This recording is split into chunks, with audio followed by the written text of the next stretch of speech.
Mujizat itu definisinya sesuatu yang di luar jangkauan manusia normal. Jadi pernah satu kali dalam hadis Bukhari juga, Abu Qatadah radhiyallahu anhu, sahabat Nabi ini di salah satu peperangan pernah ada anak panah musuh nyasar, kena bola matanya Abu Qatadah.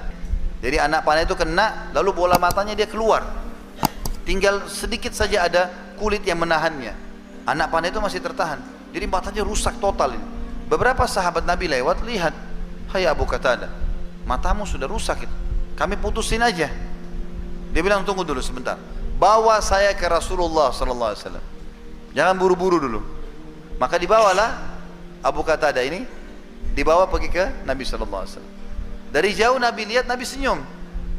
Dalam kondisi matanya Abu Qatadah keluar, Nabi senyum. Rupanya Nabi sudah dapat wahyu, ini Abu Qatadah ada yang dia mau minta nih.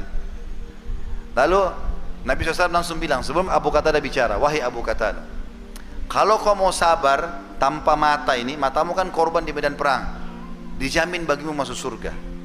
Kalau kau mau juga, saya bisa doakan kamu, minta kepada Allah agar matamu disembuhkan, bisa, tapi nggak ada jaminan surga. Pilih salah satunya. Abu Qatadah berpikir, saya mata tidak ada satu masuk surga, tapi kalau saya didoakan oleh Nabi kembali mata, tidak ada jaminan surga. Sementara dia rencana mau nikah setelah perang. Kalau dia tidak ada mata, dia kelihatan jelek menurut dia. Maka dia bilang kalimat yang cerdas nih. Dia bilang, ya Rasulullah, doakan saya agar mata saya sembuh dan saya juga minta surga. Dua-duanya.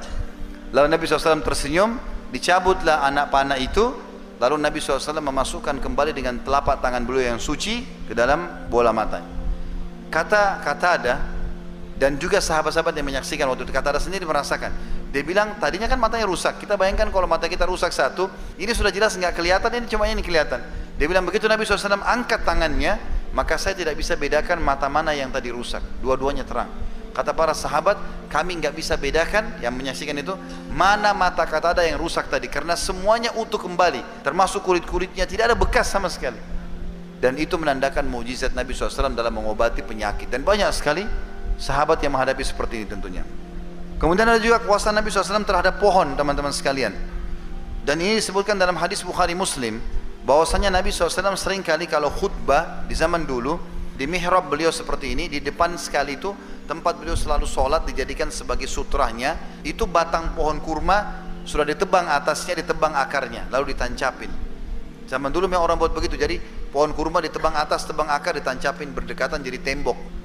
Ada satu batang pohon besar, Nabi SAW kalau sholat menghadap situ, kalau khutbah Jumat, belum ada mimbar waktu itu. Nabi SAW kalau khutbah beliau berdiri membelakangi pohon itu, kalau capek beliau sandar di situ. Atau lagi ceramah, lagi diskusi sama sahabat begitu. Maka satu waktu ada satu sahabiat Nabi perempuan dalam hadis sahih ini mengatakan, ya Rasulullah, saya lihat anda kerepotan dengan cara seperti ini. Bagaimana kalau saya punya bapak pegawai, bisa ahli kayu, dia bisa buat mimbar. Saya buatin anda mimbar. Kata Nabi SAW, buat aja. Rupanya tiba hari Jumat, mimbarnya selesai.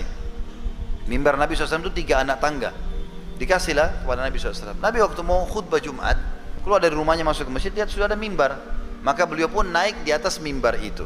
Kata perawi hadis ini kebetulan diriwayatkan oleh Jabir radhiyallahu anhu. Maka kata Jabir, kami tiba-tiba mendengar waktu Nabi SAW sudah salam, lalu menunggu azannya Bilal selesai, ada suara tangisan seperti tangisan anak bayi, dan lama-lama suara itu membesar mirip dengan suara induk unta yang sedang mencari anaknya yang hilang. Kami bingung, suara dari mana ini?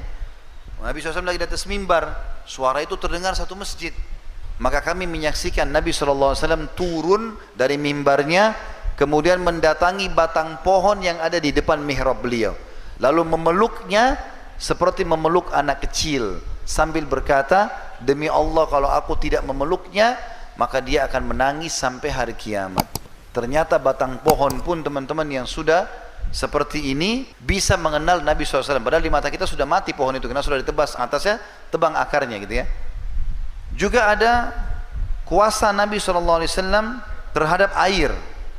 Jabir bin Abdullah menceritakan dalam hadis Bukhari, itu bahwasanya di kesepakatan Hudaybiyah pernah kami berangkat 1.400 orang menuju ke Mekah ingin umrah, tapi ditahan oleh Quraisy. Di sana kami kehabisan air. Waktu Nabi SAW minta air, ingin pulang ke Madinah, seember air untuk wudu, maka didatangkanlah ember air tersebut. Lalu kemudian seluruh sahabat ada di sebelah Nabi SAW. Maka Nabi SAW tanya, kenapa kalian ini? Kata para sahabat, ya Rasulullah, kami tidak punya air kecuali yang di ember anda ini. Tinggal ini saja yang di ember anda ini. Kalau anda selesai wudu, kami akan berebut nih, karena nggak ada air lagi.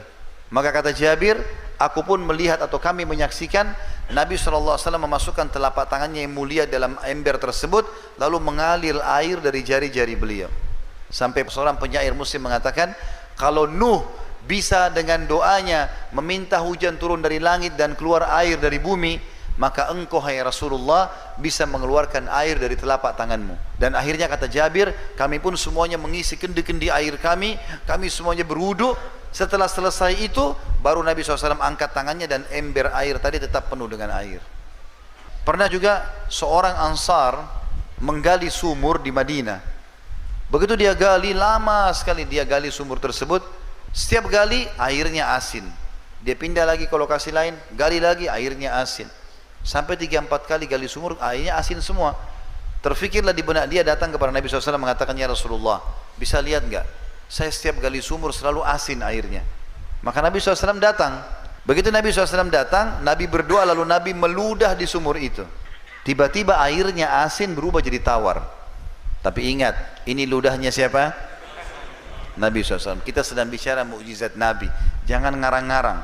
Karena sahabat pun tidak pernah ada yang lakukan seperti itu setelahnya. Nggak ada riwayat Abu Bakar pernah meludah di sumur lalu asin jadi tawar, atau Umar, atau Ali, atau Uthman radhiyallahu anhu, tidak pernah. Maka hati-hati, jangan sampai kesalahan di sini terjadi. Maka Nabi SAW akhirnya, karena berita ini Nabi SAW lakukan, maka tersebar. Waktu itu di akhir hidup Nabi, sebelum Nabi SAW meninggal, ada satu orang namanya Musailamah Al-Kadzab. Orang ini mengaku Nabi juga, tapi Nabi palsu. Pengikutnya banyak yang mengakui dia dari sukunya. Maka pengikutnya datang mengatakan, wahai Nabi kami Musailamah, Nabi yang di Madinah itu, di Hijaz, ada sumur air asin, dia ludahi jadi tawar. Ada juga sumur kami, airnya sudah bagus tawar, coba kau ludahin juga, siapa tahu jadi lebih enak. Maka Musailamah ke sana, lalu mulutnya komat kami, dia meludah.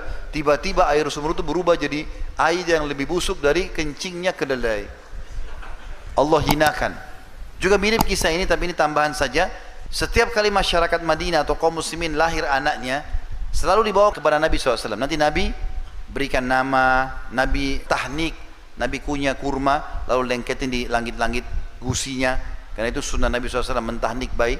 Kemudian Nabi SAW juga sering kali mengelus rambut. Dan umumnya anak-anak bayi kalau datang dielus kepalanya sama Nabi jadi subur rambutnya. Maka pengikutnya Musailamah bilang, wahai Nabi kami Musailamah, itu Nabi yang di Hijaz, di Madinah, semua bayi yang datang kalau dielus jadi lebat rambutnya. Ini ada satu bayi kami rambutnya sudah bagus, coba kau elus, mudah-mudahan dia juga jadi lebih bagus. Begitu Musailamah elus, gugur semua rambutnya. Dan dikatakan dalam riwayat, dalam kisah ini, bahwasanya keturunannya orang itu gundul semua, sebagai bentuk penghinaan dari Allah Subhanahu wa ta'ala. فحياتي قبل الحلقات تيه بضياع بشتاتي من دون نعيم الآيات نرتاد لنحفظها الحلق في القلب مشاعر أخفيها قد أشرقت الشمس عليها عن خطط لم أعبأ فيها ستكون بأيامي في القلب مشاعر أخفيها قد أشرقت الشمس عليها عن خطط